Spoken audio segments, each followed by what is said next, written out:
चलते फिरते उठते बैठते खाते पीते तुम एक परमात्मा की याद में रहो। कैसे? जैसे आशिक माशूक होते हैं, वो आशिक अपने माशूक को याद करता है, तो तुम्हारा माशूक कौन है? एक परम पिता शिव परमात्मा। ऐसे तुम उसकी याद में रहो, उसके लव में लीन रहो, लवलीन अवस्था हो जाए, तो इससे तुम्हारे सारे विकार विनाश हो जाएंगे, तुम्हें अचिंत्य सुख भासता रहेगा।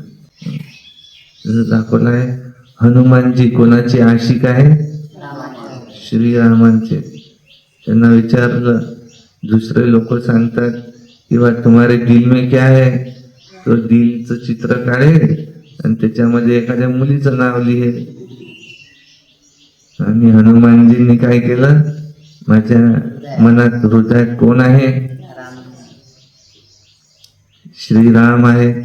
अशाच पद्धतीनं आपल्याला विचारलं की तुमच्या हृदयात कोण आहे, तर कोण दिसलं पाहिजे? फक्त परमपिता शिव परमात्मा। तो तुम हो उसके आशिक, तुम हो परवाने। कोई परवाने होते फेरी पहन के चले जाते, लेकिन कोई परवाने क्षमा पर फिदा भी हो जाते।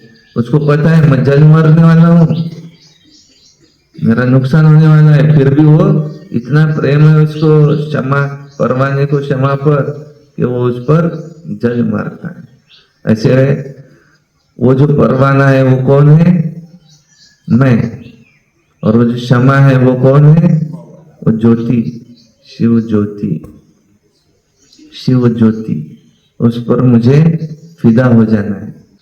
दूसरे किसी में भी ये ताकत नहीं कि वो तुम्हें, मुझ आत्मा को, हर आत्मा को वापस परमधाम ले जा सके।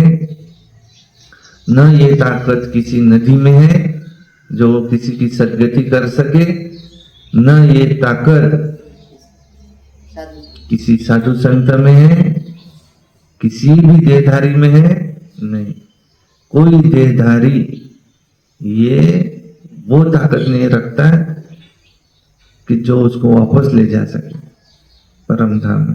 ये ताकत किसके पास है? केवल एक परम पिता शिव परमात्मा के पास है।